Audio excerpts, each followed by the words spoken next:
दोस्तों, आपके मन में ये सवाल तो जरूर आता होगा कि वैकुंठ इस ब्रह्मांड में आखिर किस स्थान पर मौजूद है। साथ ही ब्रह्मा जी का सत्यलोक, इंद्रदेव का इंद्रलोक किस स्थान पर मौजूद हैं। अगर आपके मन में भी ये सवाल आते हैं तो इस अध्याय को अंततः ध्यान से जरूर देखना।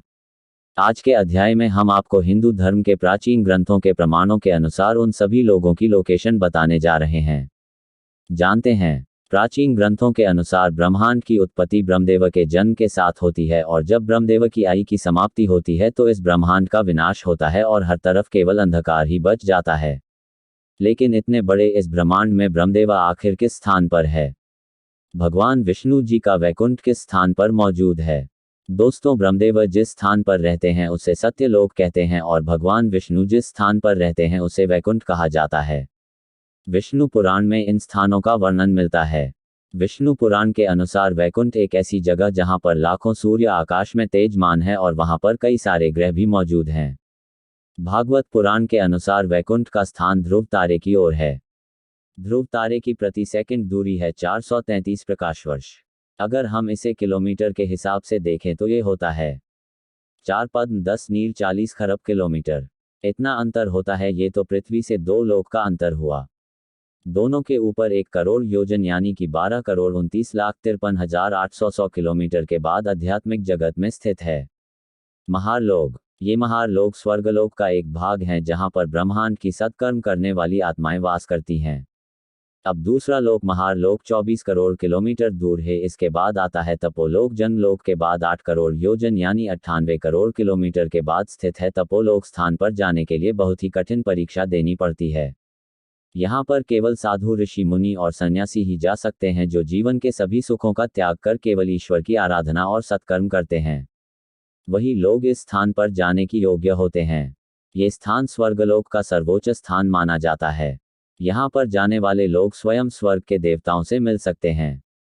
यहाँ पर ब्राह्मण की अनेक ऊर्जाओं को नियंत्रित करने वाले देवी देवता रहते हैं, जैसे कि वरुण देव, अग्निदेव इत्यादि।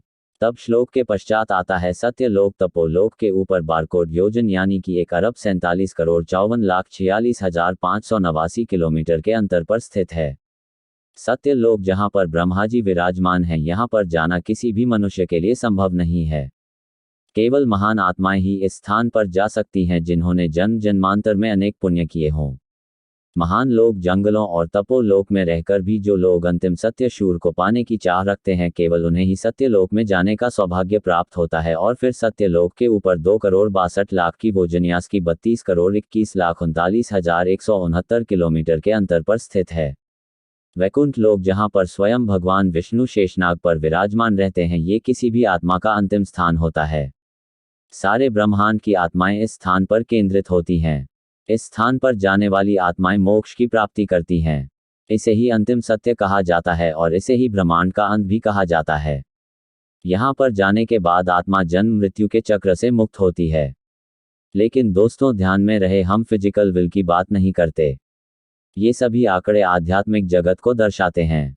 अगर हम धरती से वैकुंठ की दूरी का अनुमान लगाएं तो ये होता है 4 × 10⁻40 खरब 3,15,78,444 किलोमीटर। यानी आप देख सकते हैं कितना दूर है वैकुंठ हमारी पृथ्वी से। अगर हम आज की टेक्नोलॉजी के आधार पर यहाँ से वहाँ तक जाने की कोशिश करेंगे तो हमें कितना समय लगेगा, इसके बारे में जानते हैं। आज की टेक्नोलॉजी के आधार पर हम 39,000 किलोमीटर प्रति घंटे की रफ्तार से अंतरिक्ष में ट्रैवल कर सकते हैं।